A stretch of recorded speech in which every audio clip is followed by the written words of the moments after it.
Hello everyone, and thanks for hanging out with us for the Behind the Numbers Weekly Listen, an eMarketer podcast made possible by Basis Technologies. This is the Friday show that reviews the most...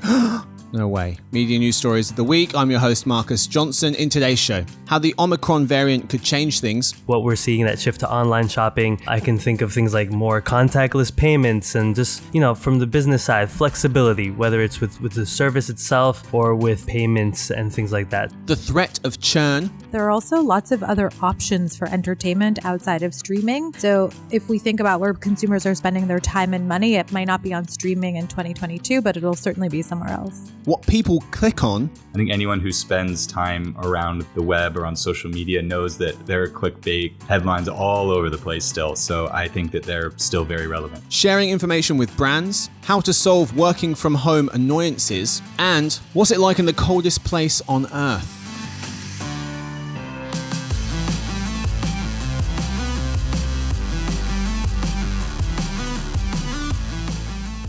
Join me for this episode. We have three people. Let's meet them. We start with one of our principal analysts who heads up our retail and e-commerce practice. It's Suzy Davidkhanian. Hey, everyone. Hey, Suzy. Thanks for hanging out. We're also joined by Peter Vahle, who is one of our senior forecasting analysts. Hey, Marcus. And finally, we're joined by one of our directors of forecasting. It's Oscar Orozco. Hey, Marcus. Thanks for having me. Hey, fella. So, gang, thanks for hanging out. What do we have in store for you today? Well, story of the week, how Omicron, that variant, is changing things. We'll explore. We then move to the game of the week where our contestants, Suzy, Oscar and Peter, give us the best takeaways they possibly can from each of the four stories to try and win the championship belt. We move to working from somewhere after that, which is the third segment where we talk about what it's like to work from somewhere. And finally, we have dinner party data for you. You know that one. I won't explain it. So, let's start with the story of the week, how Omicron could change things. New coronavirus cases in the US are up from their 70,000 per day average in October and November to 120,000 a day, according to the New York Times. What does that mean exactly? What do those numbers even mean? At its worst, last January, the US was registering around 250,000 cases per day. So, if that time back then was 10 out of 10 bad, we're now, according to cases, we'd now be 5 out of 10 bad. But in October and November, things were 3 out of 10 bad. So they're worse than they were just a few months ago, but they're half what they were at the height of this pandemic in terms of cases. The spike in cases in recent weeks has been partly attributed to Omicron, the latest variant. But what do we expect the impacts of Omicron to be on consumer behavior? Folks, any initial reactions to how you think Omicron's going to change things? I mean, it's still very, very new in the grand scheme of things, but any thoughts on how it could shift behavior? It looks like, according to the two studies, one from Civic Science and the other from Morning Consult, that consumers or people's peak comfortability was over the summer of 2021. But since then, comfortability doing a wide range of things from shopping, eating out, going out in public to traveling, it's all been much lower than during the summertime. So I'm not sure when, people will get back to high levels of comfortability, but with the Delta variant, now the Omicron variant, it seems like it's going to be a long winter and, people are probably going to stay inside, do less public activities and be a little bit more careful. Yeah, it does seem like Americans were already bracing themselves for a winter COVID wave. Coresight research showed that before the discovery of Omicron, 63% of people were concerned about a winter wave. After Omicron's discovery, that share of folks just went up by 4 points. So people were already concerned, and now they're a little bit more concerned, it seems. Suzy, you cover retail for us. Any effects there that you can see happening? Yeah, I feel like I actually read the studies a little bit differently than you in that I found that one study was very dramatic and it was like a 4-point shift, as you just said now, and they were calling it tanked, and it's really dramatically sinking, and really 4 points is not that high of a shift. And the other one, the Morning Consult, was a little bit more positive, and I think that's what we're seeing in the news, right? It's so mixed depending on who you ask and what headlines you read. You have a different perspective. I would say we're seeing a lot of apathy. People are bracing themselves every couple of months for something bad to happen, and so they're just learning how to deal with it. And regardless of whichever study we look at, it seems that in-store shopping still seems to be people are relatively comfortable doing. But I think it's probably because we're left with the 10 to 12 days before Christmas time. And so now is the time where stores are really important for gift giving because online orders won't make it to you. Right. I agree, actually, with Suzy. I think both studies were a bit contradictory in a way. I think the headline was a bit misleading. One thing that we've, and on the forecasting team, Peter, you've as well gotten questions about, Delta and going back, months now. Very similar questions about what kind of impact we would see on consumer behavior there. Ultimately, it didn't really change what we had been seeing since obviously the onset of the pandemic in 2020 and early 2020. From what we know so far, of course, things can change. And I do think the public health situation will, as we were just saying, will get worse through the winter. So it will have some sort of impact, especially as people crowding inside together. But with what I was saying with Delta, we didn't see much of a shift, right? We had our finger on the pulse there. Ultimately, it didn't really result in any big adjustments. So I would say it really is business as usual, I would think, for businesses and from consumers. Suzy just mentioned it, but what we're seeing, that shift to online shopping, I can think of things like more contactless payments and just, from the business side, flexibility, whether it's with the service itself or with payments and things like that. So that's kind of how I'm looking at it. Yeah. Well, and that's the thing. Like, I think we should remember that there's a difference between consumer confidence, whether people are confident that they should be able to spend more money. And so it's not the COVID virus that is impacting that. It's inflation and price increases and supply chain issues. And then there's changes in consumer behavior. So we are seeing that, but we're not seeing necessarily a net negative when it comes to spending. We're just seeing shifts happen. Absolutely. And I would just add, looking at certain industries, right, the travel industry, food and beverage, things like that. These are industries that, unfortunately remain very much impacted. And it remains to be the case, I would say. I think there was one chart there, I believe it was from Morning Consult, that just showed, it's a bit better than at the worst, as you said, Marcus, maybe 5 out of 10, not 10 out of 10 here. But, there is no end in sight there for certain industries and all the difficulties they've been having. Mm-hmm.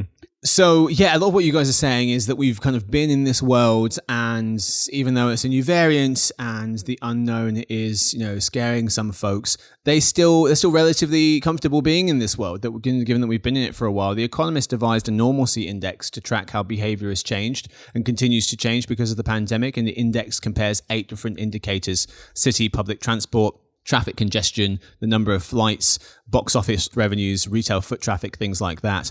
And 100 equals normal, so pre-pandemic. Today, according to that index, America is at 80.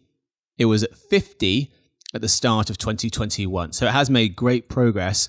Omicron hasn't really had a chance to show up in the numbers yet. I think that index runs till the end of October.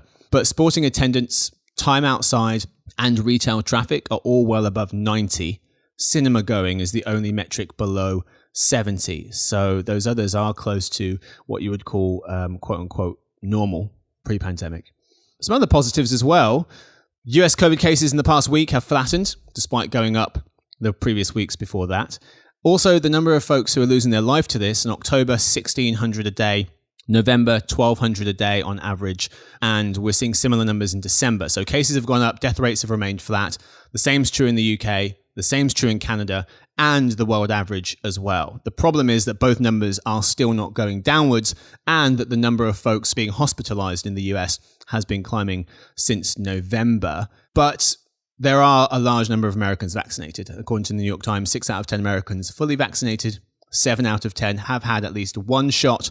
For older folks, the worst affected, 9 out of 10 fully vaccinated, and nearly all have had at least one shot. In terms of things, how things could change, just to wrap up the lead story here, what's concerning is that from mid-November to the end of November, the share of folks saying that they would be comfortable doing certain activities has fallen, according to Civic Science, even by a few points. The share of people comfortable shopping went from 73 to 69 in about those 10 days or so towards the end of November. Eating out, working in an office fell by 4 points. Traveling, movie-going, attending public events also falling. We'll see if that continues. One of the trends the Office of National Statistics in the UK, ONS, was saying is that British households spending more on goods, less on services. So that has been one effect of the pandemic, at least so far. That's what we've got time for the story of the week. Time now for the game of the week, but first, a quick word from our sponsor, Basis Technologies.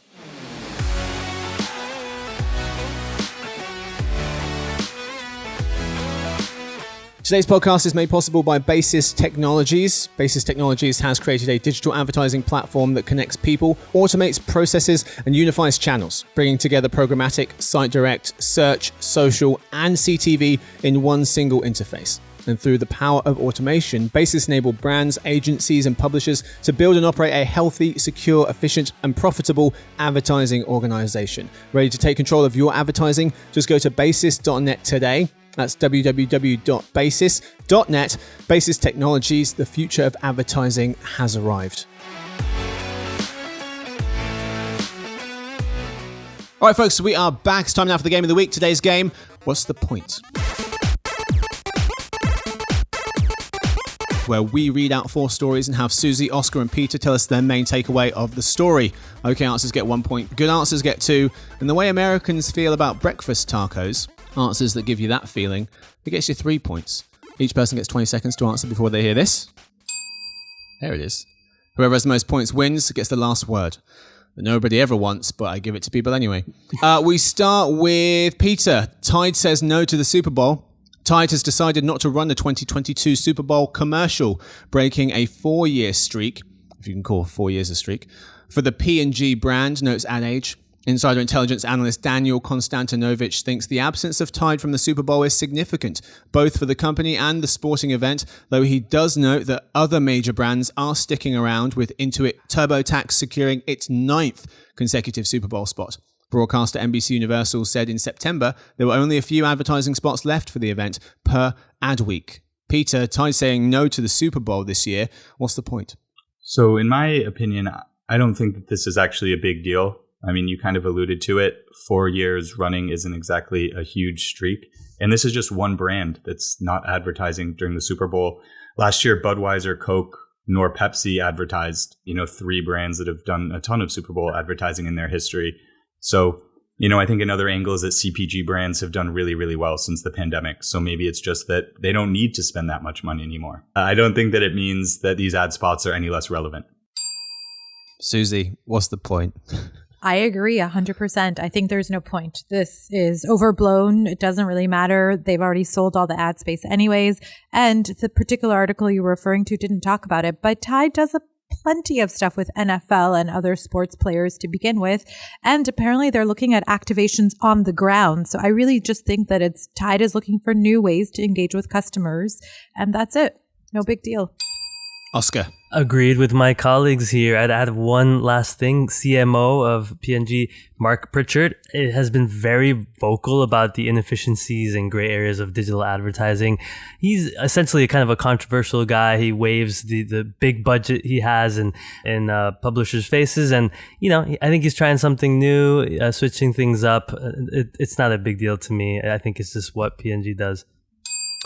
We move to our second round. We start with Suzy, the threat of churn. A Deloitte report predicts the streaming world will face a 30% churn rate in 2022 and 150 million cancellations as users unsubscribe en masse from a multitude of services, writes Insider Intelligence analyst Daniel Konstantinovich. Daniel thinks that viewers are becoming less keen to pay for multiple services, pointing to a June Adweek Morning Consult poll that found that while nearly 40% of US adults subscribed to more streaming services during the pandemic, over 60% said they would not add another in the next year. Suzy, the threat of churn, what's the point? So again, I think this is one of the things we talk about a lot. It's easy to cancel.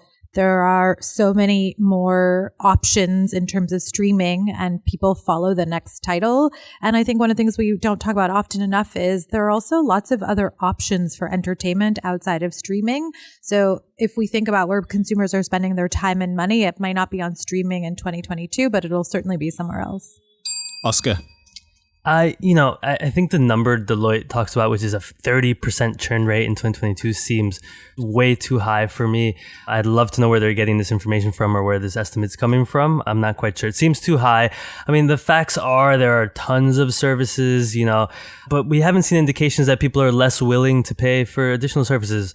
Also, keep in mind, a lot of this shift to SVOD, AVOD services comes from pay TV, and we continue to see that churn there. And there are still big numbers with pay TV. So I'm just much more bullish on this industry. I do think we'll see consolidations potentially in the future. Thinking of that Warner Media Discovery merger, perhaps, but that headline seems just too exaggerated for me. Peter. Yeah, 30% churn is really high. I do think that there will be a number of people who decide that they don't want to pay for a service, a couple months after their free trial ends, because there's so many of these streaming platforms are new and they had really attractive deals that when you sign up, you'd get a bunch of months free. So I wouldn't be surprised if there was higher churn next year. Hopefully things are better with the pandemic, so less time at home. So yeah, there's a lot of services that are really great and people will stick with, but there's certainly going to be a lot of changing. Round 3. What people click on. We start with Oscar. Content marketing platform BuzzSumo has analyzed some 100 million article headlines. How is that possible? To find out what garners attention online and what gets ignored, writes Inc.com's Jessica Stillman. The analysis found that back in 2017, emotional words in headlines drove the most engagement on Facebook, as well as quizzes and tribal headlines that played on group identity, like mums with twins. So what headlines are winning the war for attention now? Ms. Stillman points out that it's shorter ones with numbers, certain 3-word phrases like need to know, rankings, newness, surprise, and actionable insights. Hyperbole still works, and time-centric elements in headlines like this year or in X seconds were highly effective as well. Oscar, what people click on, what's the point? Yeah, I mean, I was laughing when they mentioned that it's likely your crazy aunt who's driving the clicks on these things. It's true. I am almost sad to admit that I sometimes fall for it as well and click. But, we know this type of marketing is huge. The clicky bait articles. I mean, for me, it was interesting. I mean, it all boils down to human nature. Why we, for example, play the lottery or love to gamble. I think as these headlines need to provide, obviously, some sort of entertainment, but, push that imagination, our innate curiosity. And, ultimately, as it happens with lotteries and gambling, we end up disappointed. And that's what happens with a lot of this content, right? It ends up not being what we thought it would be. Peter. Yeah, I think headlines are more important than ever because there's just such a flood of information online and, various places that we go to get news and we go to get social updates, etc. So having a catchy headline is super, super important. And I actually really disagree with one of the lines in the article that mentioned the almost complete disappearance of clickbait hits. I think anyone who spends time around the web or on social media knows that there are clickbait headlines all over the place still. So I think that they're still very relevant. Suzy. So I love this article because I think I read it in a little bit of a different way in terms of headlines are the mirror to our society. And as times change, the headlines also change. I think I didn't get that they were talking about they're never going to be clickbait articles ever again, but just that what gets you to click on the article has changed. And if you think about it now, it's all about inclusivity. So of course, if you have a headline about twins, I don't know what the percentage of twin population is, but it's very low, right? So who's going to click on that now when we're all one big happy family? So I think headlines changing is around society and norms changing, and it makes sense that that's reflective. Move to our final round. Sharing information with brands. We start with Peter. A recent survey of 9,000 folks across the US, the UK, France, Germany, Australia, Singapore, and India from mobile app experience company Airship found a few things. Number 1, 78% of people ignore or delete emails from brands they've subscribed to half the time or more. Number 2, personalized offers based on behaviors is one of the least likely motivators for folks to opt in to smartphone communications. But information not personalized to my needs is one of the main reasons for opting out. Number 3, 52% of US people will share their mobile number for text messages.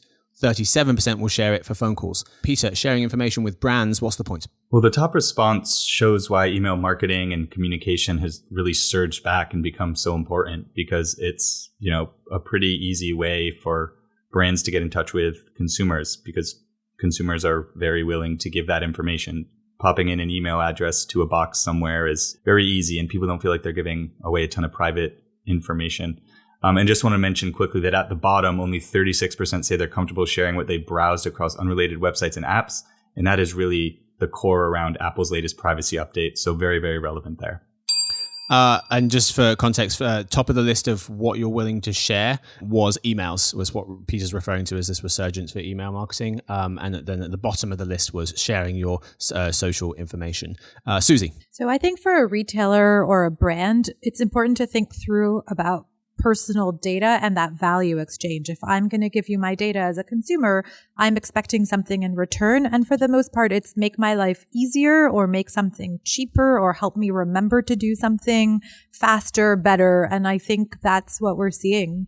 Consumers are willing to give away their information. So like think about texting, right? That's faster, easier. So of course I'm going to give it to you if you're going to help me. There's a lot going on in life. I need help. I know. Can you erase that? Like I feel like my brother's going to be like, really, Suzy, there's a lot going in life. You are 1% of the population and this is what you're saying. Oh. Yeah, no, we'll get some t-shirts made with that on it. There's a lot going on. I love it. And I need some help. So, Oscar, what you got? Wah, wah, wah. All I would add is, also consumers just, I feel like they feel misunderstood. They don't want to be pigeonholed, right? And I think that ultimately means, of course, personalization is the way to go, but it's not a science, it's an art. And, you don't want to give too much. It's more about quality over quantity as well. So, brands have to keep that in mind. It's not easy, but ultimately, it's their goal to try to provide as much personalized content as possible. That will be the way to reach the glory land, I think. That's all we've got time for the game of the week. This week's winner, a drum roll. Peter is this week's winner of the game of the week. I thought it was going to be Suzy. Congratulations to Peter. So no. rude. Come on, Oscar. Wow. Did you really think that? No faith, Peter, congratulations. No, I You believe win in the it. But I thought... You thought all my lobbying was going to work? It never does. No. Peter, championship belt, congratulations. And also 30 seconds. What do you want to tell us? Thanks, Marcus.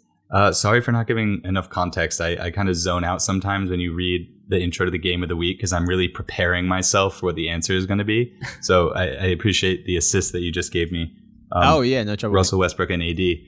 But I don't know what to say other than I have some very, very great competitors here today. And everyone go get your booster shot if you can. It's been 6 months since your second vaccine, and we'll try to make it through this holiday.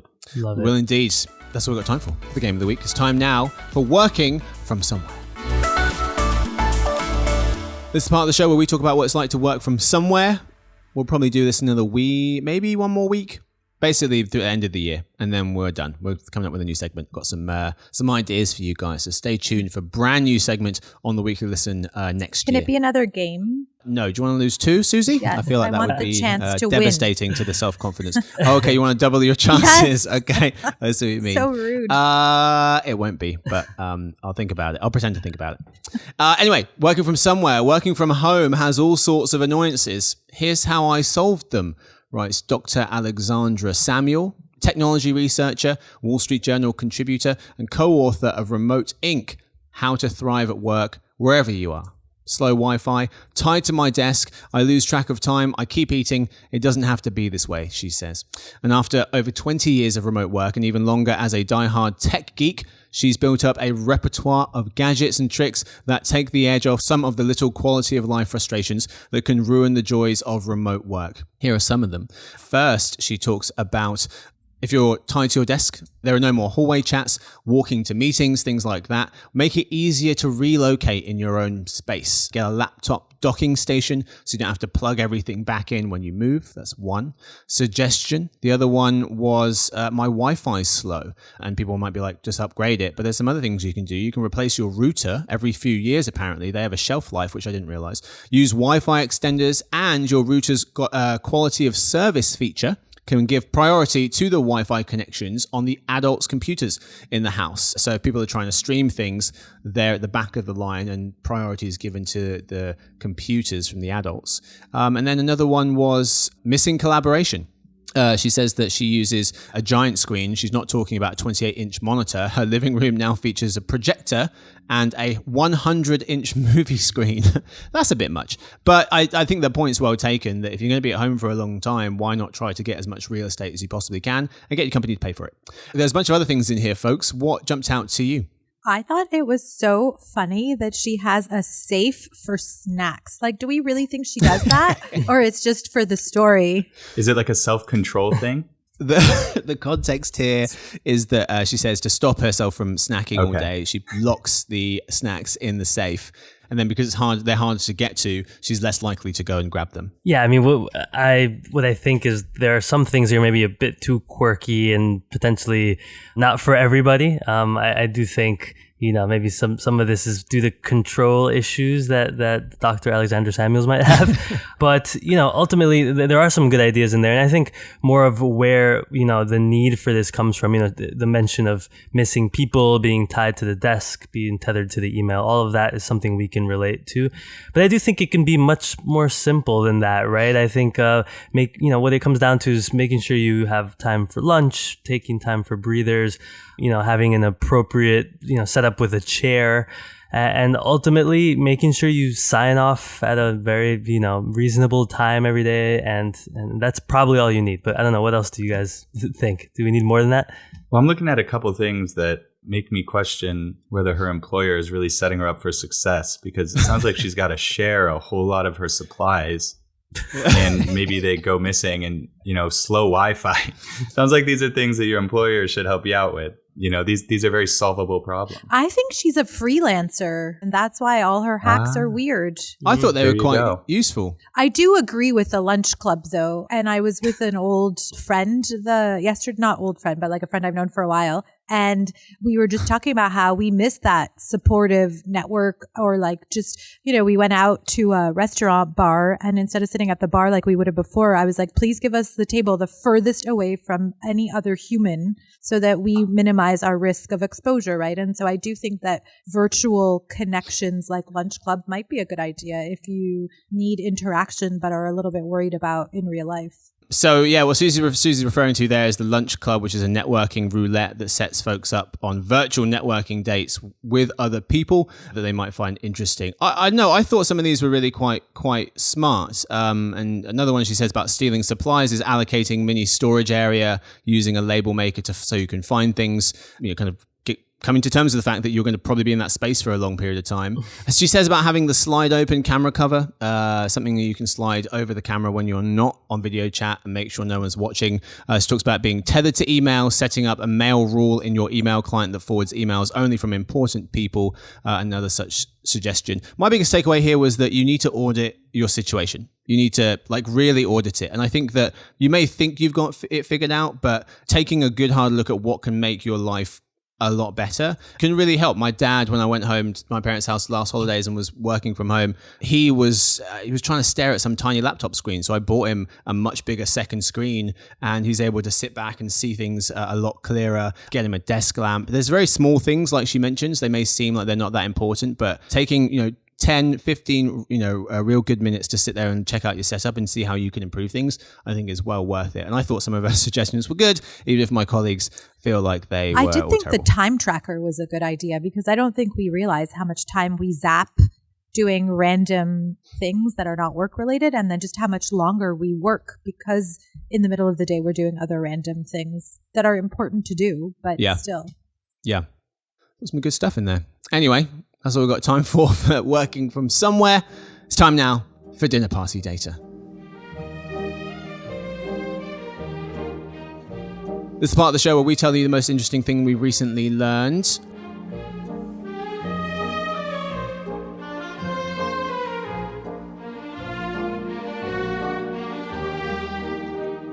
And we start with Peter. He won this week's Game of the Week. Peter, what have you recently learned? So to commemorate the season 3 finale of Succession, I've got 6 little-known facts about Succession that I just learned about the other day. So for context, Succession is a show on HBO about a really powerful media family, and it's called Succession because the main premise of the show is who will take over the family business once the CEO is no longer. And it's great. Everyone should go watch it. Really, really fun and horrifying. And it's on HBO Max. Okay. Yeah. So sorry if people haven't watched the show, but maybe this will get them interested. / I think a lot of people probably do watch the show. But number 1 is Jeremy Strong, who plays the lead actor, originally auditioned for the role of Roman. Again, that will fall totally flat if you don't watch the show. Does anyone have any idea here? Oscar or Suzy, do you guys? Yeah, I love Oscar the show. does. Yeah, I think he could have played it. He's a great actor, but weird to picture that. You can't picture it going back, though. You know, it's like it just makes too much sense as it is. Kieran Culkin was supposed to audition for Greg on Succession. Ooh, that would not have worked. Would not have No. worked. The show would have flopped. Victoria's losing her mind. Just for folks who can't see Victoria, she is agreeing with these points. The Succession cast did their first read-through on Election Day 2016, which is kind of ironic because they're kind of an evil empire in a lot of ways. Why is that ironic? I don't know. The Succession production uses wealth consultants. The show likes to dramatize opulence and wealth and turn it into a bit of humor and a bit of, oh my God, they're ridiculous. Succession relies heavily on improvisations. I guess they have actors who are good enough that they can just improvise the scenes and make it feel very organic and natural. And I'll cap it at 5 of 10 because I thought those were the best ones. And for anyone who doesn't know Succession, they won't care anymore anyway. So yeah, great show. Everyone should check it out. Very good. Let's go, Oscar. All right, awesome. I'm going to follow up talking about Succession. Great show. Agreed with talking about the Renaissance. A little bit boring, but I love history. Let's jump into it. It is based off of a show I've been watching on Netflix called Medici the Magnificent. It's about the Renaissance era. To be honest, it's not particularly good. Actually, I'd probably go as far as not recommending it unless you're into that era of history. But I'm fascinated with that period. Maybe there's a few listeners that are into the art, Florence and Venice and Leonardo da Vinci, all of that, the age of discovery. It is very fascinating. So I've heard about weird aspects of that period, so I dug into a little bit more for this. So a couple of facts for you guys. Men were not considered to be mature enough for marriage until they were at least 30, because they would hang out in gangs, and they were called Giovannis. And they pretty much roamed around and were just delinquents. They could do it until they were 30, of course, but women, they were expected to be married by 16 or 17, of course. What do you mean men just roamed around? That's all they did. Pack animals, just... Pretty much. Like wolves. Wolves. Right. Apparently. Maybe not all of them, but many of them. Probably most. Probably most of them. I would hope Not so. mature enough until 30? Yeah, some of this still holds true. Yeah, it might have been. A couple more things disparaging to women, a terrible time, but just the realities of that era. Unfortunately, women were discouraged from playing wind instruments because they were told it made their faces look unattractive. So they were encouraged to play string instruments instead. Bizarre. Also, women were not allowed to stand in front of windows. Why? They would inflame the carnal desires of men walking below and take those men away from God. So a lot of rules and regulations for women, but of course men, could do whatever they wanted. Last fact, very interesting, right? Thought this was interesting. The fanciest room in the palazzo, or in the palace, was everyone's bedroom. So people would invite people over to their bedroom and, have them over there instead of what we normally do now, which is living room, dining room. So I thought that was kind of interesting. Renaissance, interesting era. Yeah. Huh. If you get invited to someone's bedroom now, like, the hell are we doing in here? Where's the living room? Although, to be honest with you, most New York apartments, it's just the room. It's just the whole just one room. Big room. Yep. And so that was still true. This is my kitchen. This is where I shower. Very good. Very good indeed. Suzy, what you got? So as we approach the last days to Christmas, I wanted to talk about the PNC, which is a financial firm's study that they do every year around the cost of, if you all know that song, the 12 Days of Christmas and the gifts. What is the cost of all of those gifts in one core? I don't know if anybody knows. Oh, I think what? $1 million. I read this the other day. Oh. So inflation today in October was up 6.2, the greatest inflation rate in 30 years. And 56 million. Sorry, I'm getting carried away. All right. PNC says that the Christmas price index, it even has a special name, is up 5.7 versus 2019. They claimed that they couldn't do it for 2020 because it was too hard to measure the price of some of the items on that list. Today, one core is at $41,000. To put that in perspective, NRF thinks that people are going to spend on average $648 for all the gifts that they're buying over the holiday season. So the Christmas price index is the lap of luxury. And if you take all of the repetition in the song, that gets you up to $180,000. I'm rounding for all the different gifts. Can you guys guess which is the most expensive? The Seven Swans Swimming. The Seven Swans of Swimming. I would not have guessed that. At $13,000 estimated price, but with zero increase from 2019. And the six I can't speak anymore. The 6 geese a laying are only $660, but Need to get me some. that's up 57%. Some geese? Yeah. 6 What do you geese mean a you need to laying. get yourself some geese? What are you talking about? No, he said we have to get It's him low some. value. Why would you want that one? No, even lower It's are the the turtle doves, but the cheapest in that grouping is the milkmaids. But they're people. How do you put a value on, like lords are leaping? It must How do be you put a on value? the milk. Oh no, I know the answer to the leaping people. It's the Philharmonica. people. One of the dance companies has given the value of that. Oh, how much it would cost Almost, for you to get I 10 guess to lords rent to them leap? or not rent Okay. them, but borrow them. Oscar, Oh, so it's the cost of the service. okay. And or apparently birds are more expensive this year than 2 years ago. Oscar, why do you want geese? I don't know what I was. I think I was All a right. little bit checked out. You could edit that out. Sorry. What? I thought it You was. were I thought it checked was out like. from my amazing No, data. I thought I understood that it was something else. Did you guys hear that? Yeah, we all yeah. heard it. Oscar, no Oscar. shocking behavior. I thought I Shame. heard. I understood. No, I'm Oscar sorry. wants Next time a I'll goose. pick a history and- renaissance. He's not listening to Bad anything to Suzy women. No, I says. thought I was listening, but I misunderstood. Forget it. I thought it was like like something you could buy. Forget it. Yeah, Okay. 6 geese. Yeah, that's Like too many. actual. I misunderstood. Aren't they I pretty apologize. aggressive as well? I don't want 6. One's enough to have to, avoid. But 6 in my house, that can carnage. All right. A goose is the last thing I want. Yeah, they're the absolute last thing. The turtle Um, doves. 2 turtle doves. $450. Up $450 for 2 50%. Not doves. bad. I feel like we're at market now. 2 turtle doves for $450 going once. All right, I've got 2 for you real quick.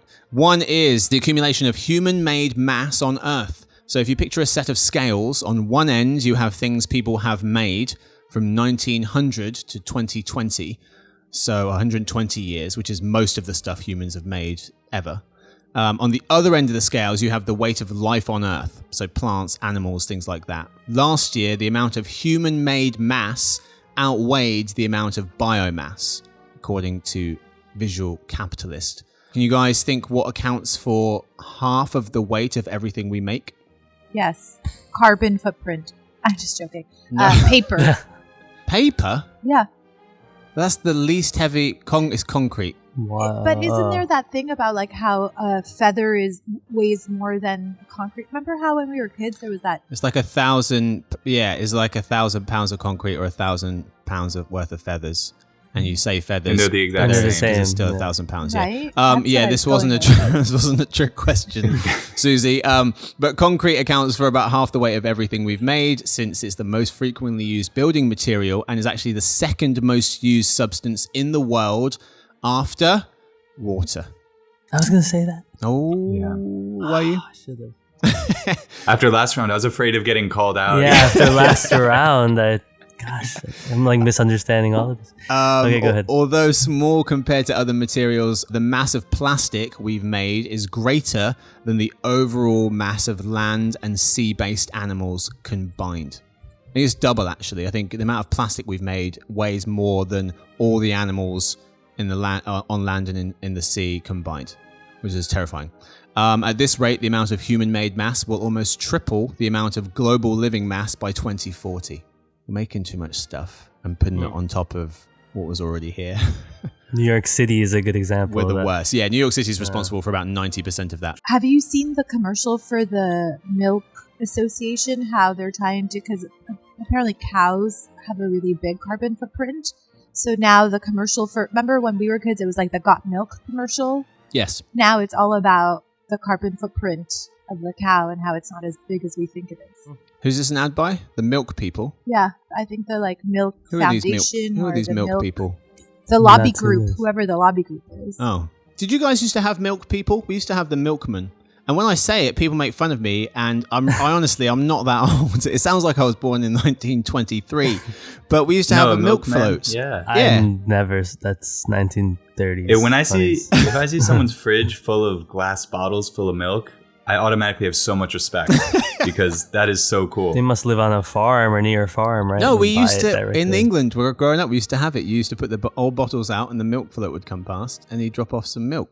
I'm honestly seen not that that with, old, I promise. With like sparkling water. I've seen that in Spain, but like, Oh, yeah, like, I don't know. I Very think fancy. it's sparkling water. Yeah. very That's the fancy only, not Spain. milk though. Okay. Had to one up Very us, didn't fancy. they, Spain? One more for you. The coldest place on earth is Montreal. Antarctica. New York at the minute. Montreal, no. The coldest on earth, Suzy, on earth. The whole of the earth. Well, I just wanted to shout out to my old home city. I know you did. Antarctica is the highest, driest, coldest, windiest, and brightest of the 7 continents. It is roughly the size of USA and Mexico combined. It is almost completely covered with a layer of ice that averages more than 1 mile in thickness, but is nearly 3 miles in thickness in some places, according to NASA. The number of residents varies from about 1,100 on the whole thing in the harsh Antarctic winter to around 4,400. It's about 4 times as many in the milder summer months of October to February, plus an additional staff of 1,000 in nearby waters. Antarctica has no indigenous inhabitants, only permanent and summer-only staff at its many research stations. I have no I was ambition right. to go. It's too. What do you mean you were right? You didn't say I said Antarctica. Antarctica. No, you didn't. What do you mean you Totally said did. Hey, Did he say it? Did anyone else hear We're him? recording this. Did you guys hear him say it? No. No. But I, of course, tuned Sorry, out Oscar. when Oscar started talking in Victoria. retribution. Victoria, if you hear Oscar say Okay, Antarctica, Victoria. can we cut it out? We'll cut him out of him saying Listen for it later. I said She was it. checked out. He didn't say it. Totally said She's it. eating a cookie that looks delicious. Oh, you were genuinely checked out. Can we Oh my focus? God, I'm so hungry. Oh, you're looking at They are Victoria's cookie. checking out. Okay. Her snacks are not in a safe. Listeners, you're not the only people You beat who me are, to that one. who are fed, Yeah. who are fed up with this I was episode. thinking the same thing. Thanks The for guests having have us, also checked Marcus. out. Have a good Yeah, night. thank you. Suzy, Thank you so much for come being. on. All love. Hello? Can you guys hear me? Yeah. Oh, you can hear me. Okay, just talking over me whilst I try and do the outro. Brilliant. Oh, whoopsie. That feels good. No, that's fine. We'll just end it. We'll just Irish exit the episode for folks. That is all we have time for. Thank you to my guests for talking over me. Thank you to Oscar. Thank you for having me, Marcus. Thank you to Suzy. Thanks for having me, too. Thank you to Peter. He won this week's Game of the Week. It was a pleasure, Marcus. Yeah, it was. Thanks to Victoria. She edits the show and eats cookies, apparently, and has some opinions on Succession.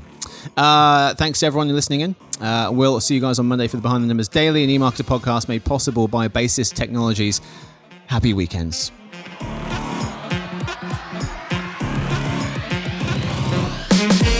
What is it with the breakfast taco Americans? You lose your mind over them. They're okay at best. Bloody helicopter. You gotta be kidding me, New York. This is why I left. I mean, I'd like my shot at winning. I'm sorry. This is your ploy. This is like your ploy every time. Suzy's turned into a conspiracy theorist.